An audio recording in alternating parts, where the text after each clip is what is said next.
home building. Really, it hasn't changed in any meaningful way at scale for at least the last 70 years and it's been in a productivity decline. All houses are still designed using AutoCAD for the most part. And so your listeners may be surprised to hear that. Hey, everyone. Thanks for listening to another episode of Buildings 2.0, a podcast that highlights the voices shaping our built environment. Today, I've got a special guest, Marc Minor, co-founder, CEO of Higharc, the home building AI company transforming how new homes are designed, sold, and built.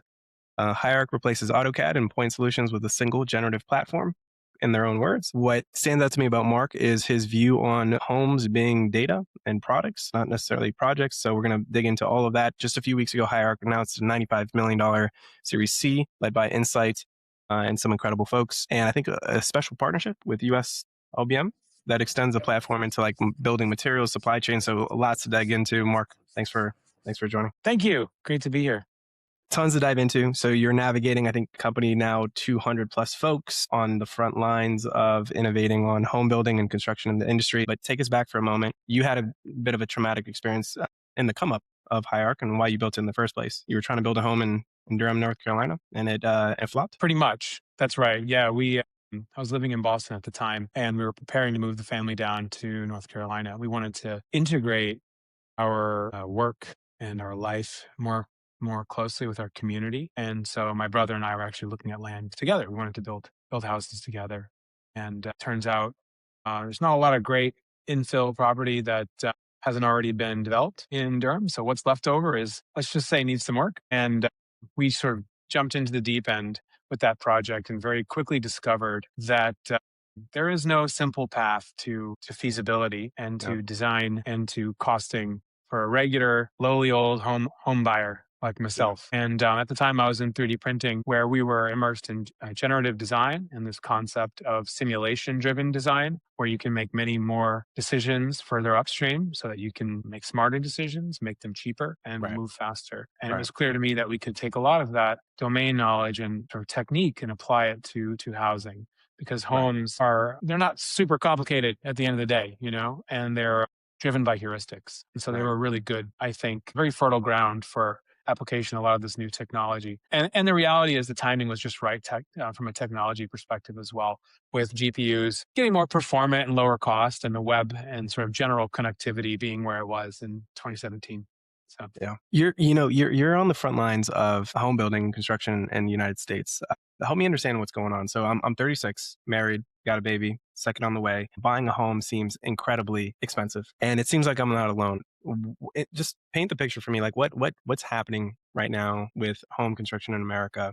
What's going right? What's going wrong? How do we understand the outlook here? Well, what's happening in home construction in America is the same thing that's been happening since World War II, really, where we're attempting to build houses by hand to meet the demand of a large and ever-changing population while keeping up with the realities of inflation and in the current reality, a kind of dwindling trade base. And so it's expensive to build houses is the short answer.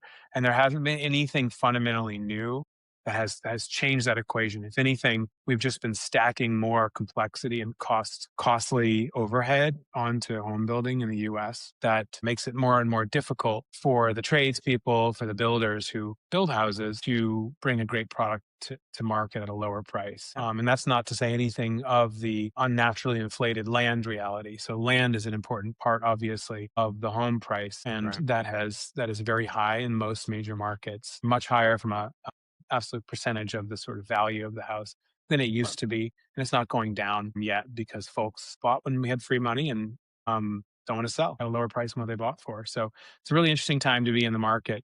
Demand hasn't gone away at all, but it's, I would say because home buyers are getting older, like it used to be the first time home buyer was in their 20s and now they're in their 30s. And so, they're often in your position where they have families. And so I think level of expectation from home buyers has also shifted and more nuanced, and how that sort of affects what home builders choose to build in the face of complexity and cost, I think is something that we're still seeing. It takes a while for that to trickle down. And that's one of the things that Higharc is really focused on, is making it easier for builders to, change based on what the market really wants. And Yeah. that's things like missing middle housing is a good example of that. Smaller homes, but maybe a higher consideration for outdoor living, these kinds of things.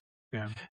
To stick with the system of building houses itself for a moment here, there's over the years there's been a spectrum of processes from the catalog home, modular, prefab, 3D printed housing. There's been different flavors of this. Where do you see Hierarch existing in that spectrum? And perhaps I assume you're positioning yourself to kind of address an angle here that hasn't been addressed here. But what's gone right in the past? What have we gotten wrong? And like what's kind of the unique position here we're seeing to turn the tide here on home building? Well, all of home building, and by the way, I would incorporate renovation, remodeling into this as well. Design through construction of houses really it hasn't changed in any meaningful way at scale for at least the last 70 years. And we've been in a productivity decline. All houses are still designed using AutoCAD for the most part. And so your listeners may be surprised to hear that. And in many cases, those drawings have been continuously kind of iterated on or,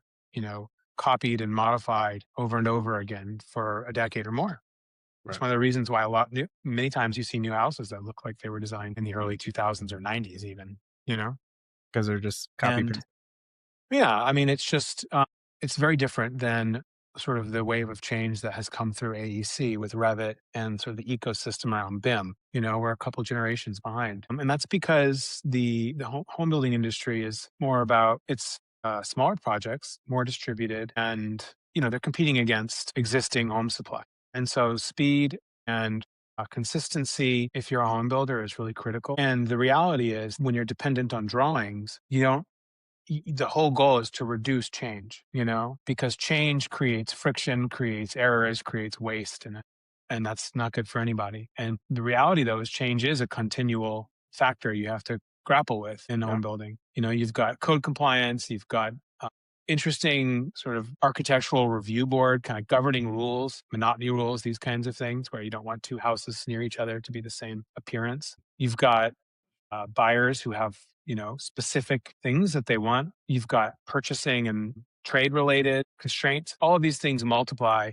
to create a kind of continual flow of change for builders, and that's really difficult to keep up with when you're dealing with a low cost project. Really, it's like there's not a lot of meat on the bone in terms of margin for them to give up. And when Yeah. you're dealing with drawings that are very limited in what they say about a house, right?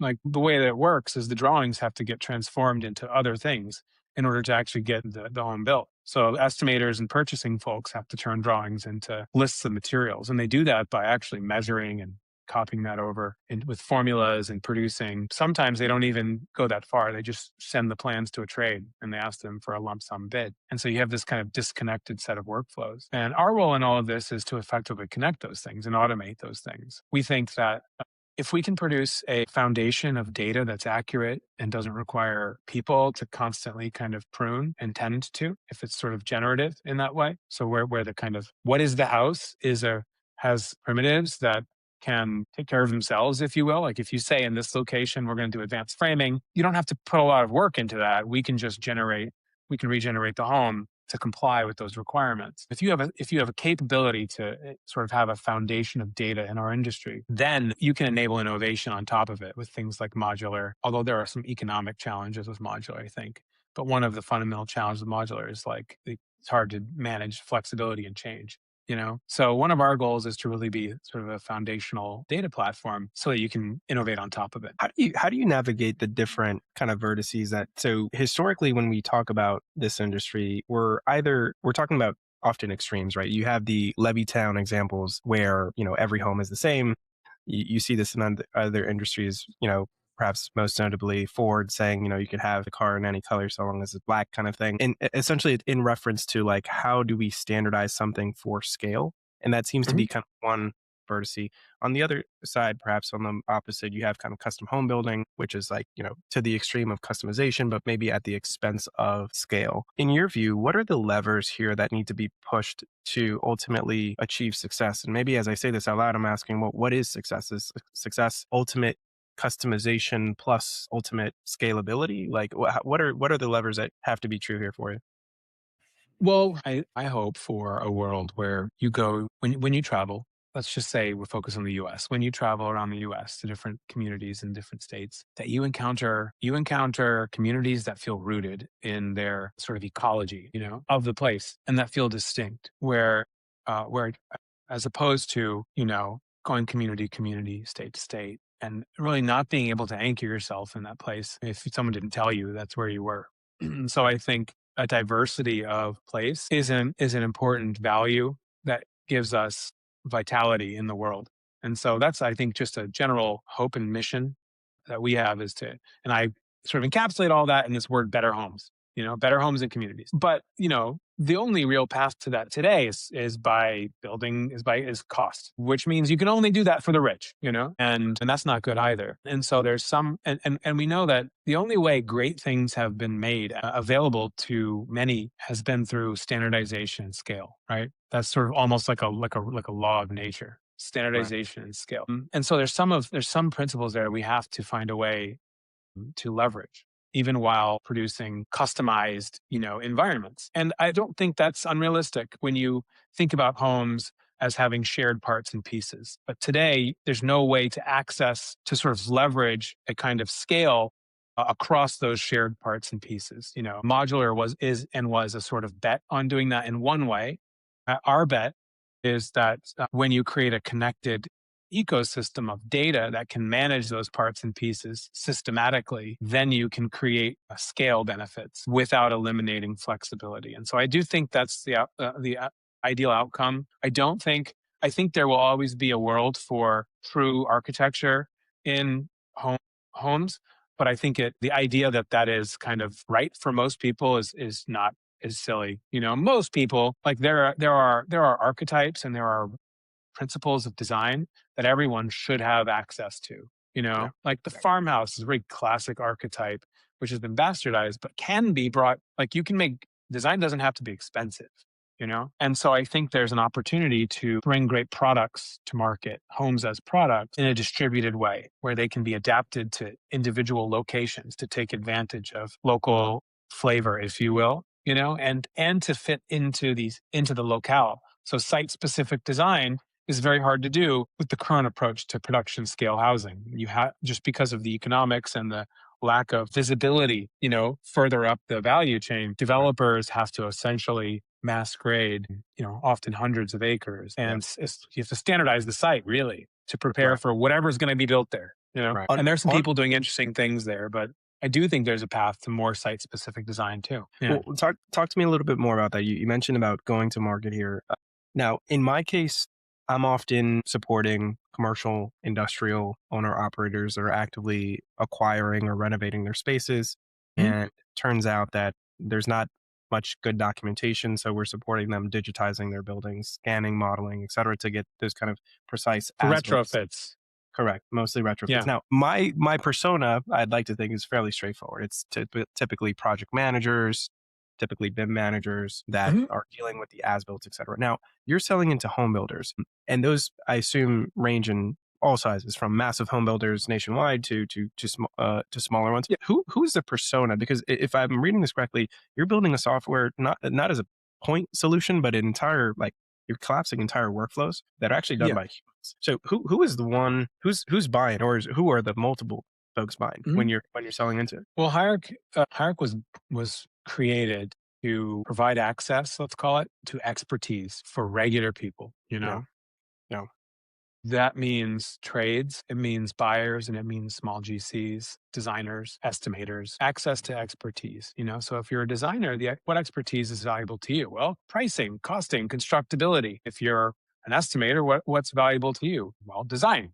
So this integration is the value, really, in many ways, where you can make a decision in a considered way, where it's not a disintegrated set of decisions where you have handoffs that are create latency, and friction. And so creating expertise on tap is sort of one of the reasons we exist. And so over time, every house that it requires design through construction, whether it's new or remodeling, should be able to benefit from the tools, whether it's one of the capabilities in the software or many. Obviously, you got to, in our world, there's just every little corner of our world is deep. in AEC. And the bar is very high for precision, for accuracy, all of that. And so you got to be careful how you go to market. You don't want to boil the ocean. It's Right. like hard enough even when you focus, there's just so much. So for us, where we've been focused is what are known as production home builders. These are builders who already bring homes to market like products. They have most of that value chain in-house. So they have design, typically in drafting. They've got estimating and purchasing teams. Yep. They've got construction operations teams, Yep. superintendents, that kind of thing. And they have Right. salespeople, marketing people. So they're reflective almost of like a manufacturer in their construction. And that's been really good for us because we can, sell to one customer, but they've got all these personas in house already working in a kind of systematic way. And that gives us the opportunity to continue to build this integrated approach without adding all the complexity of serving many different markets at once. And so Right. it's just a question of sequencing. We really like working with production builders today for that reason. Over Right. time, we're going to be continuing to work to expand who we work with. We recently started working with distributors. So as part of our Series C, we announced our work with US LBM, which is the largest privately owned lumber and building materials distributor in the US for housing. And so in their case, it's all about doing a better job providing faster and more accurate quotes. When a Right. builder, the way that it works is a builder gives them drawings, just rewinding a little bit. This is the basic principle in residential. Someone makes drawings in AutoCAD and then those drawings get passed around everywhere. And everyone else has to take those drawings and make them into some other form of data, which is bad because drawings aren't data, they're symbolic, all the bad things about drawings. And so that's, there's just a lot of embedded waste. And that's the same situation for materials distributors, where you've got plans that get given to a distributor. The distributor needs to turn around a price very fast, price and timing, because they're getting bid against. And like typically whoever provides the highest speed and sort of bid is associated with customer experience. And it's somewhat of a commodity. So it's like speed is really important. But also, if you get it wrong, then you're going to lose money. And so they have teams of humans doing this work with manual estimating software, and that creates a throughput problem. So we can Right. help them have much higher throughput with their estimators because we've got this really badass AI estimating workflow with models that we built on top of our own deterministic system.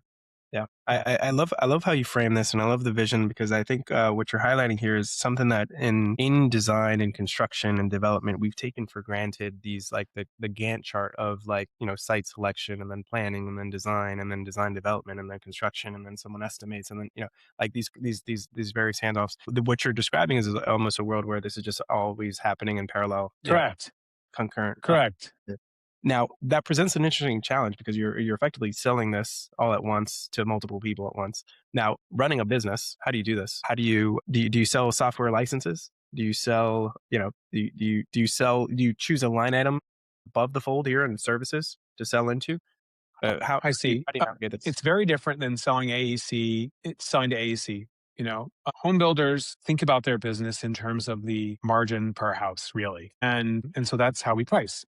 We price in terms of the ROI we produce on the bottom line in terms of margin, and the ROI we produce on the top line in terms of revenue growth per house. So Higharc affects both of those. We can help builders tighten up their operations and improve margin without changing anything else. And we can also help them improve the top line, sell more house every time they sell a house. Right. Right. And so having a value oriented approach to pricing has always been important, partially because there is no, like, we're not competing with a line item on a budget. Well, sure, there's estimating software, there's, AutoCAD seats or whatever. Those two together, even if you add on like sales and marketing costs for creating collateral, all of those together, it's like builders aren't spending a ton of money on these kinds of things. Do you know what I mean? Yeah. And our value extends much beyond those. And Right. so the way that we price is we essentially look at the scale of a builder and we Right. look at where they're going to be getting value and we do a fixed price. So all the value they create, they capture, Right. and they know what they're going to spend on us. So we do a fixed annual price for Yeah. builders. Yeah. So walk me through. I just went to your website and saw a really cool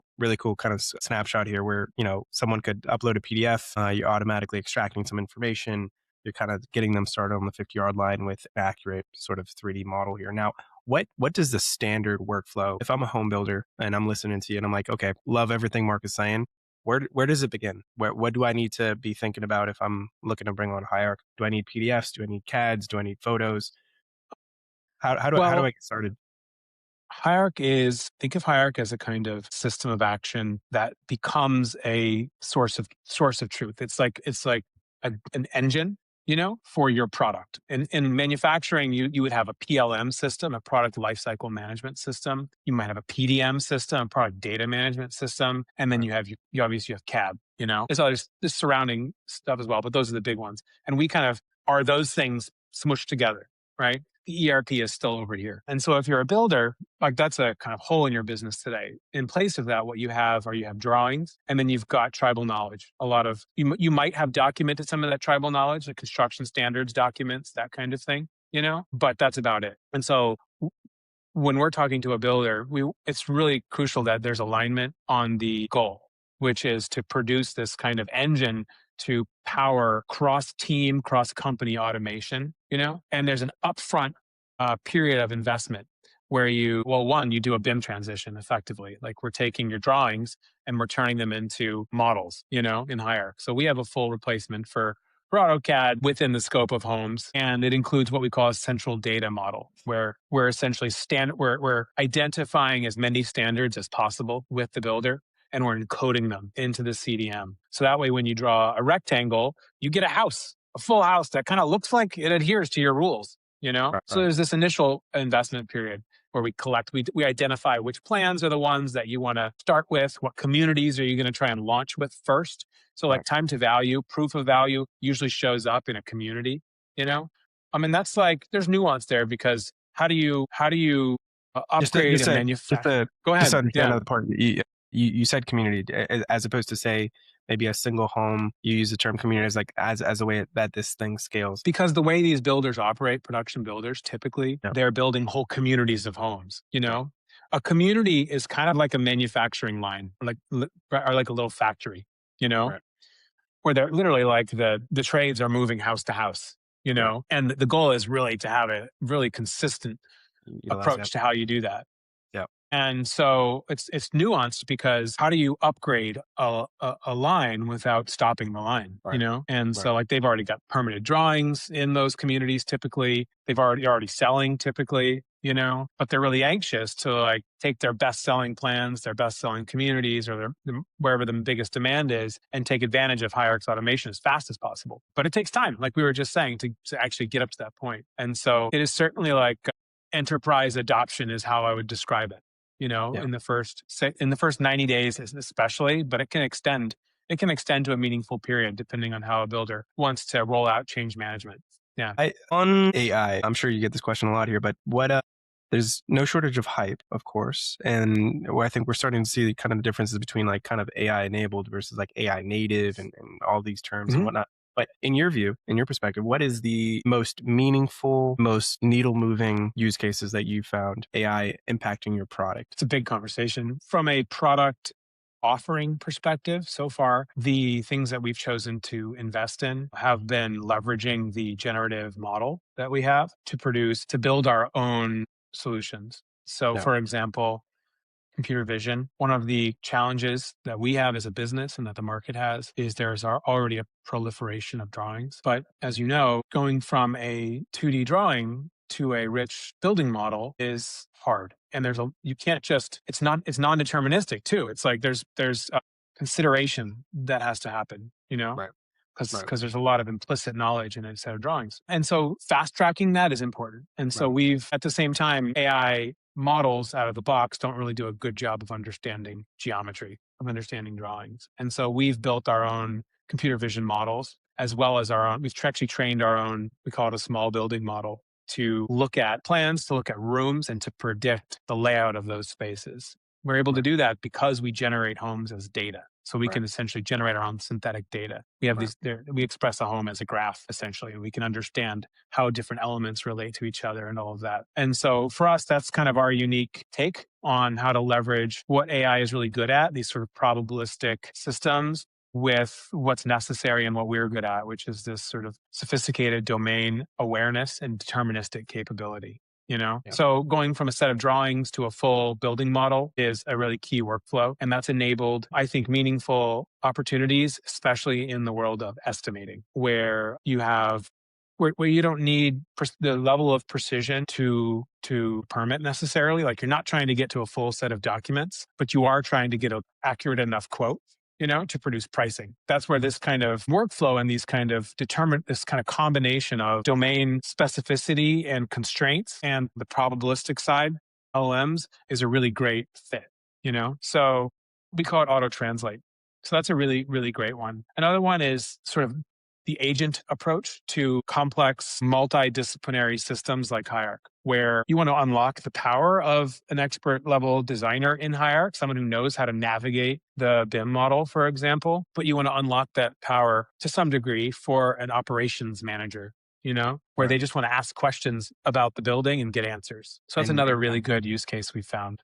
Yeah, exactly. I guess if it's a facilities manager is wanting to see kind of natural language, or an estimator wanting to see the ones and zeros, or an architect wanting to see Exactly. everyone seems to have their own preference of their format Well, there's or another really cool workflow too. It's like so LLMs suck at geometric reasoning, but they do have a comprehensive body of knowledge representing everything that's on the web when it comes to heuristics. So if you were to ask it a question of like, what are the clearances for chairs and table to fit 12 people in a dining room? What are the clearances required? Like basic stuff like that. right, Historically, we would want to have to encode all of that stuff, and as you know, it's an extensive list, just goes on and on and on. right. All of those answers are available. But how do you make use of those answers? So one of the neat workflows that we've built is like, you can ask questions to buildings and have them change. So you can be like, hey, can I fit a table and chairs for 12 on my rear patio? And it's like, no, you can't fit a table and chairs for a patio. And here's why.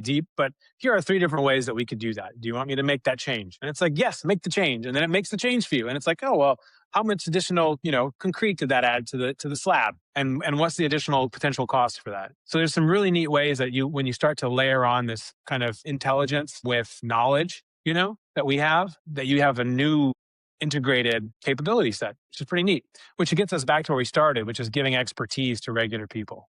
Right, Yeah. right. Are you currently encoding local building code? I know this is a can of worms here, but I mean, are we able to assess local building codes at this point as well? Oh yeah, for sure. Well, Wow. that's so Hierarch was built. Building code is just a bunch of rules. Hierarch Right, is essentially a very sophisticated rules engine, right, driving geometry and pricing. And so home builders, I was telling you about this central data model where we set up this engine.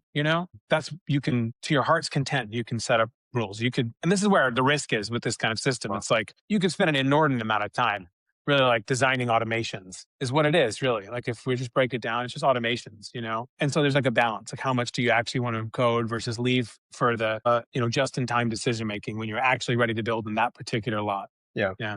For those listening that might be interested in getting into the space, maybe they're tangentially in the construction, design, engineering fields, and they want to work on technology. Has your views changed as to like what needs to be true of someone coming in to build technology products today versus say 8 years ago when you started? Oh, Yeah.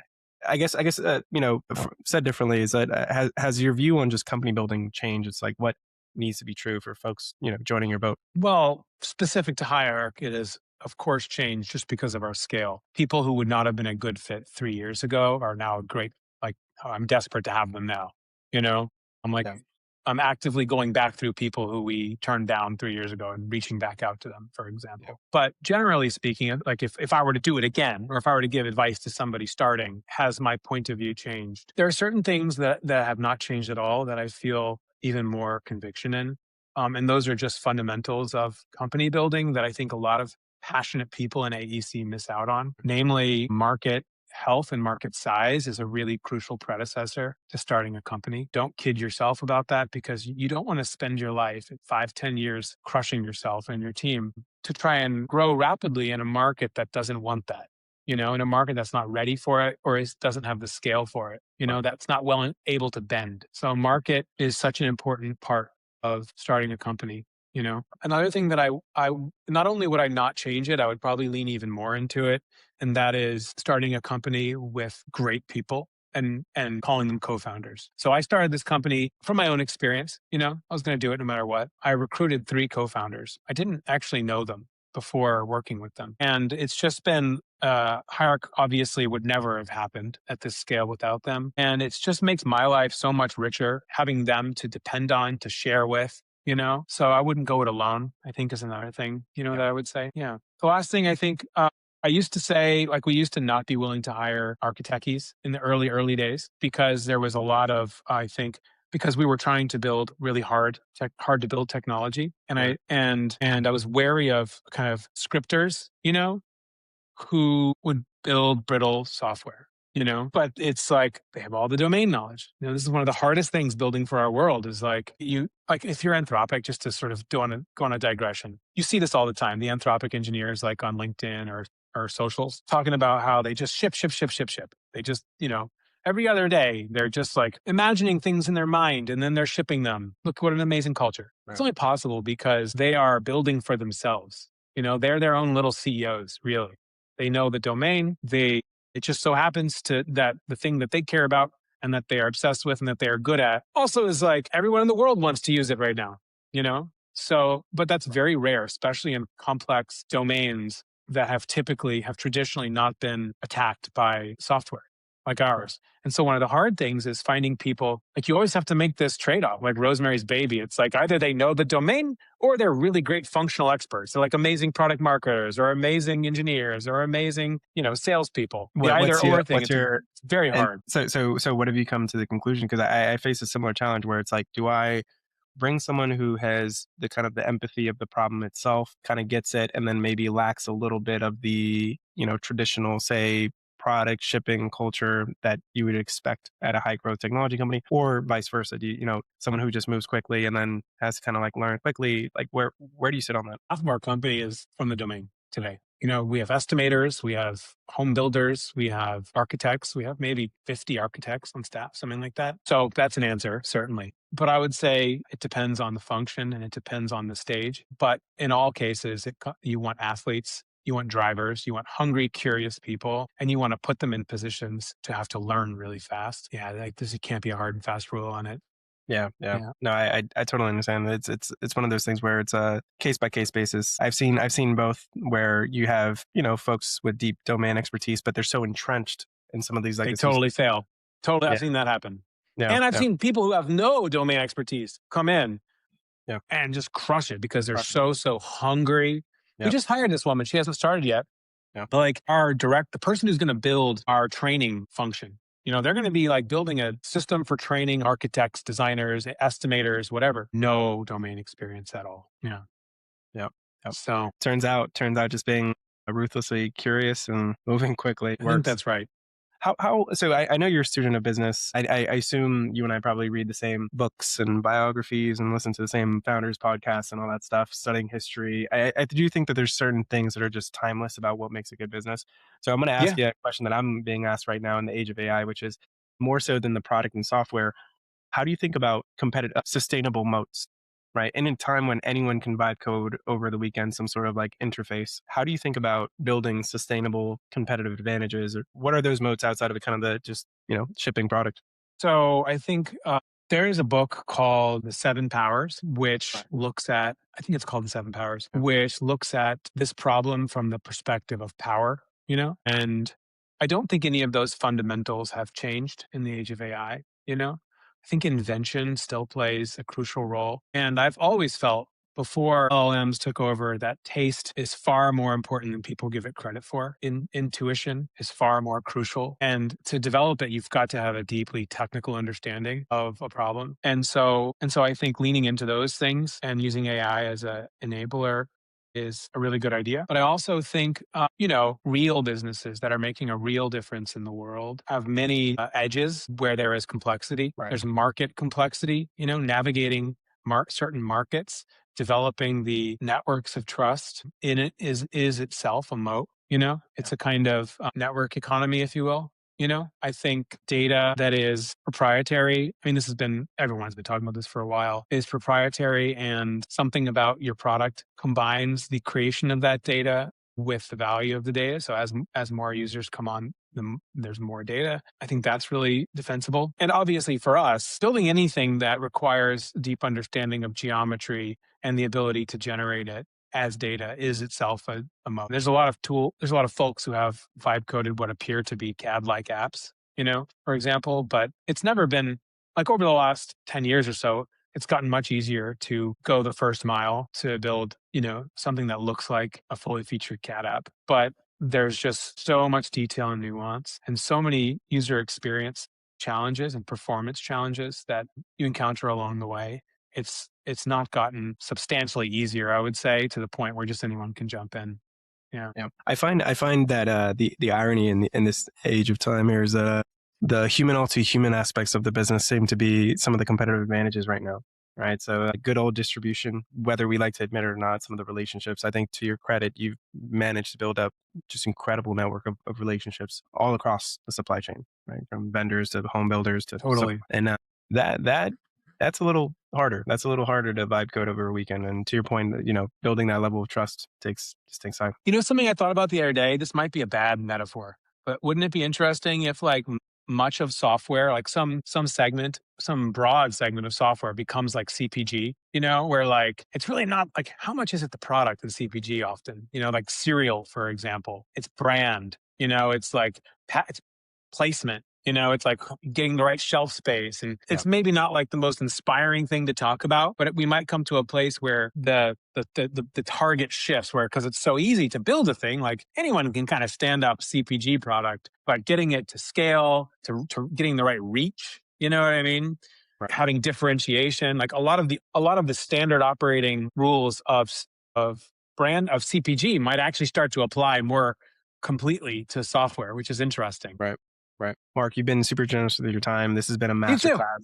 And I'll say one of the most thoughtful, I'm optimistic in that, if home construction is in your hands and in the team's, purview here to continue to make it better and more streamlined, more affordable, then I'm super excited. For those that want to work with you, reach out to you, work with your team, where do they find you? Yeah, I'm on Twitter. I'm on, or I guess X. You can reach out to me on email, Marc Minor, MarcMinor at Higharc.com. Yeah, I still call it Twitter, whatever. Me too. Don't worry. And or you can just hit us up on LinkedIn. Awesome. Let's do a part Thank two. you.